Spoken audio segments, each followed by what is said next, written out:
En esta píldora lo que tengo es una serie de transparencias en inglés y por eso las voy a ir contando más despacio, pero las voy a ir utilizando porque son bastante buenas.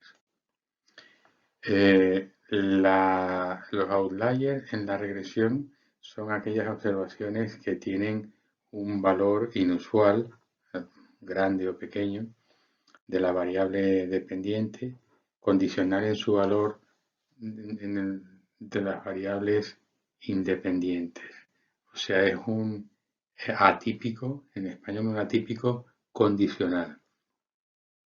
Necesariamente tendrá un residuo grande, pero no necesariamente afectará a la regresión demasiado. El apalancamiento, por otro lado, es de una observación en la que tiene un valor inusual de las variables o la variable explicativa y por tanto está lejos de la media de las X y tiene un apalancamiento, una importancia, una potencia, un potencial para influenciar sobre la recta de regresión. Cuanto más lejos sea la media de las, esté la observación de la media de las X, bien en un sentido o en otro, más potencial para influir tendrá una observación. El alto potencial de observación o alto apalancamiento no necesariamente significa que influya mucho en los coeficientes de la regresión, porque posiblemente es posible que pueda tener un alto apalancamiento y sin embargo estar en una línea recta o casi recta con el patrón del resto de los datos. Aquí vamos siempre a ilustrar lo que estoy diciendo con gráficos que se refieren a regresión simple, porque es, digamos, suficiente y porque hacerlo en más dimensiones sería muy complicado.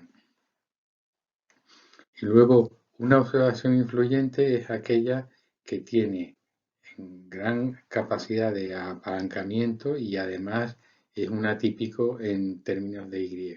O sea que la observación influyente está lejos de las Y y está lejos de las X. En otras palabras, debe tener un valor inusual de las X contra un valor inusual de las Y dado su valor de las X. O sea que lo que tenemos aquí abajo es una ecuación que dice que la influencia es igual al apalancamiento por la discrepancia. Hacia la derecha lo que vemos es un gráfico que dice ahí Davis Data y en el que si se fijan pues hay un montón de puntitos que están ahí a la derecha pegaditos a la línea vertical y esos son los puntitos típicos. Ahí hace referencia a altura y peso, pues pongan que es altura y peso de las personas y a lo que tenemos ahí es un par de valores que se salen bastante de lo típico. Uno es ese que pone 12, que está arriba y a la izquierda, casi pegadito a la esquina, el 12, y ese está muy lejos de los demás. Si uno calcula la influencia que tiene ese 12, pues resulta que es muy grande. Y lo que haríamos sería no leer ese 12 o eliminarlo o tratarlo adecuadamente para evitar que tenga una influencia grande. La recta negra es la que nos da una idea de la regresión con el valor influyente incluido. Si eliminamos de alguna forma el valor influyente, lo que vamos a tener es una recta que es la roja a trazos y entonces, como ven, es bastante diferente de la anterior. La constante y la pendiente son muy diferentes. Esta es la idea intuitiva de lo que estamos haciendo y de lo que estamos haciendo en todo este epígrafe que estamos viendo. Aquí tenemos otro ejemplo en el que se ven observaciones que son atípicas o influyentes o las dos cosas. Ahí lo que tienen es una observación a la izquierda que está en un recuadrito verde. Tienen una observación que está próxima al valor medio de las X y que tiene un residuo grande, pero a pesar de eso influye poco. Sin embargo, tenemos una observación a la derecha y arriba, en la esquina, también con un recuadrito verde, y esa es una observación que está muy lejos de la media, tiene una X que está muy lejos de la media de las X y tiene un residuo grande también. O sea que en este caso sí que va a tener una influencia grande.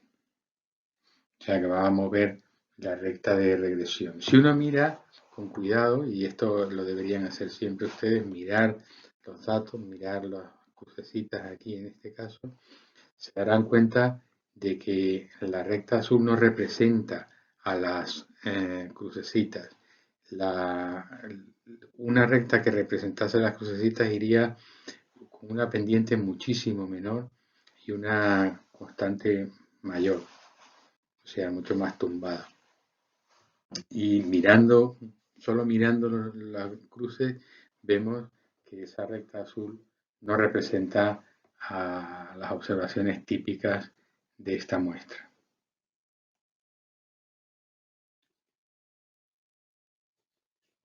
Lo siguiente que les quería comentar es algunos otros ejemplos. Ejemplos para que vean. El primero, el ejemplo 1, pone una observación atípica sin influencia. Dice, aunque su valor de las Y es inusual, o sea, tenemos un residuo grande, dada su X, tiene poca influencia porque la observación está en el rango de las X, está por el medio del rango de las X. O sea que esa observación primera del ejemplo A minúscula, el cuadradito rojo ese está por debajo de la recta de regresión, pero no tiene influencia.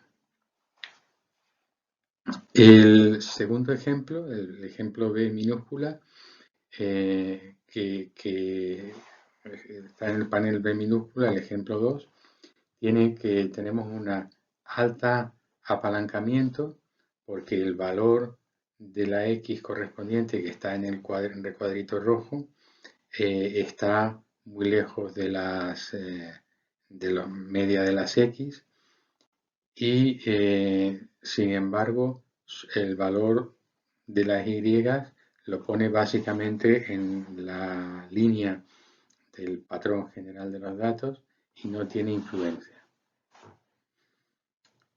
El tercer ejemplo que les quería poner aquí, lo que dice es que tenemos una combinación de discrepancia, o sea, valor de las Y inusual o outlier, y apalancamiento, o sea, un valor inusual de las X.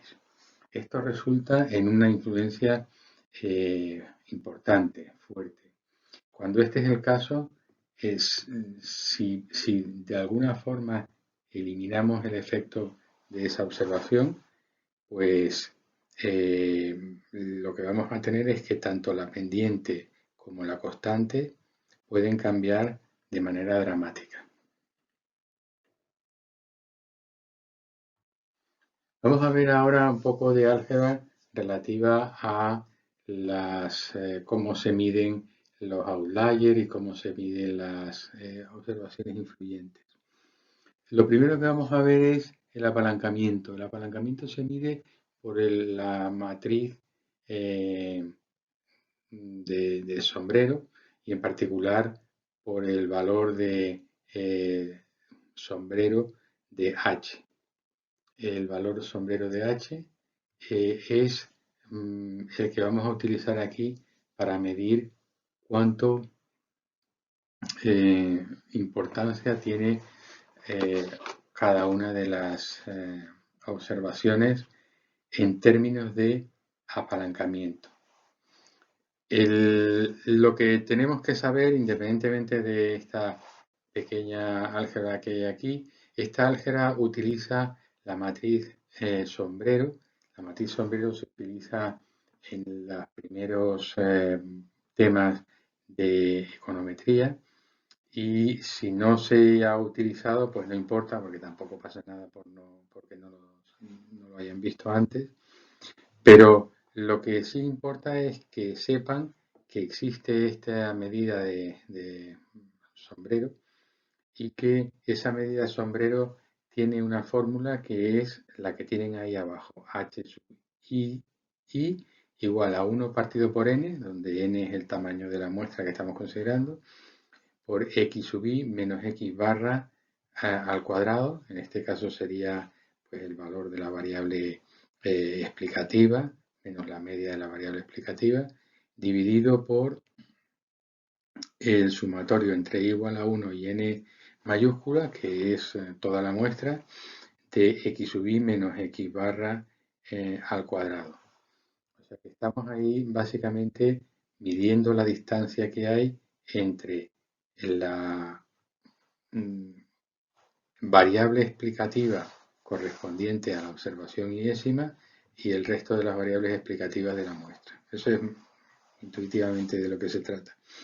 Y entonces la regla de ojo de buen cubero lo que nos dice es que cuando tenemos valores sombrero alrededor de 2 veces la media del valor sombrero, entonces deberíamos de considerar que ese valor es digno de estudiar. Ahí tienen un pequeño recuadro en el que te dice lo que les acabo de contar, y básicamente lo que hay que saber es que esa medida existe, y que esa medida existe y que es útil para detectar cuando una observación puede tener apalancamiento, cuando puede tener influencia.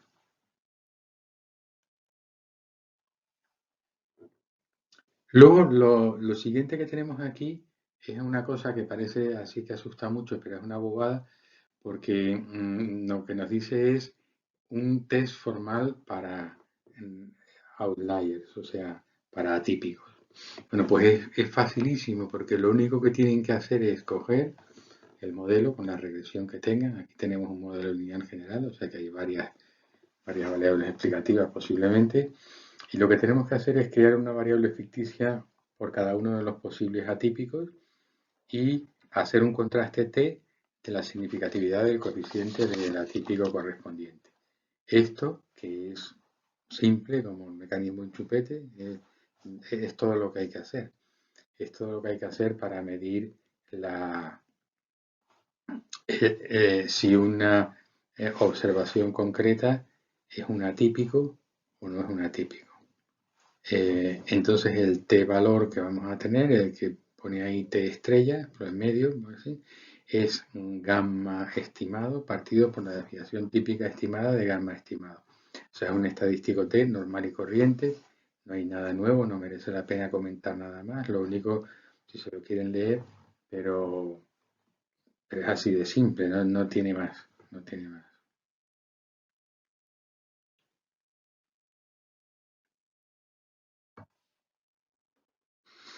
Luego tienen la distancia de Cook, que esto es diferente. Básicamente lo que hace la distancia de Cook es medir la distancia al cuadrado entre la estimación de mínimos cuadrados y la estimación en la que se elimina uno de los puntos, que es el punto de interés.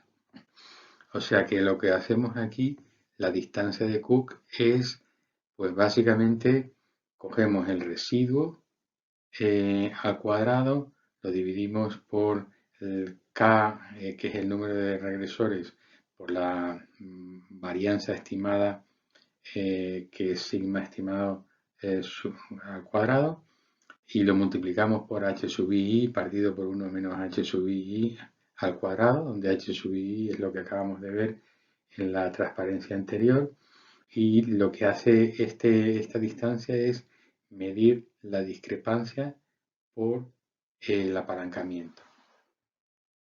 Esto puede ser gracioso o no, pero en cualquier caso el interés que tiene, que es mucho, es que cuando Cook plantea este estadístico, consigue una distribución conocida. O sea, bajo la hipótesis nula de que no hay ninguna discrepancia y leverage, entonces este estadístico va a tener un valor pequeño. ¿Cuánto de pequeño? Pues vamos a ver, porque se distribuye bajo la hipótesis nula como una f de Snedeker con k y n menos k grados de libertad. O sea que lo bueno que tiene este contraste es que tenemos una hipótesis, bajo una hipótesis nula conocemos su distribución.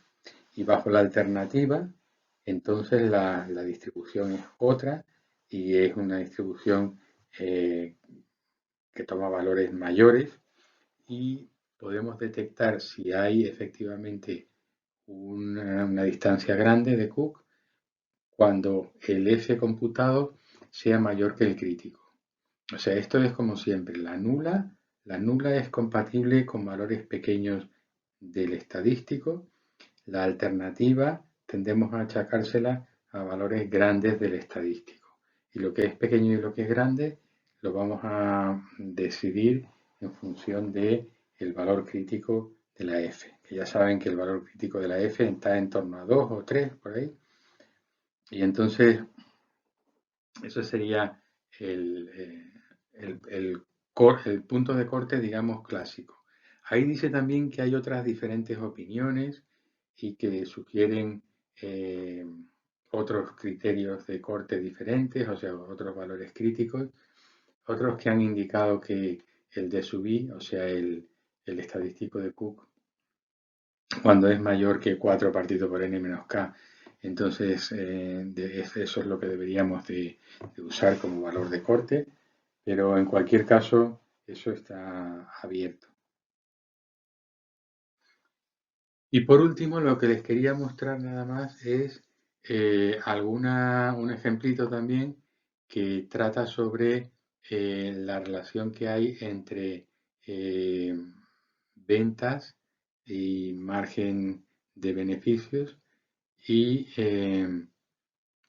entonces este ejemplo de lo que hace es a la izquierda plantea arriba una regresión en la que obtenemos pues, las estimaciones normales y los estadísticos normales arriba.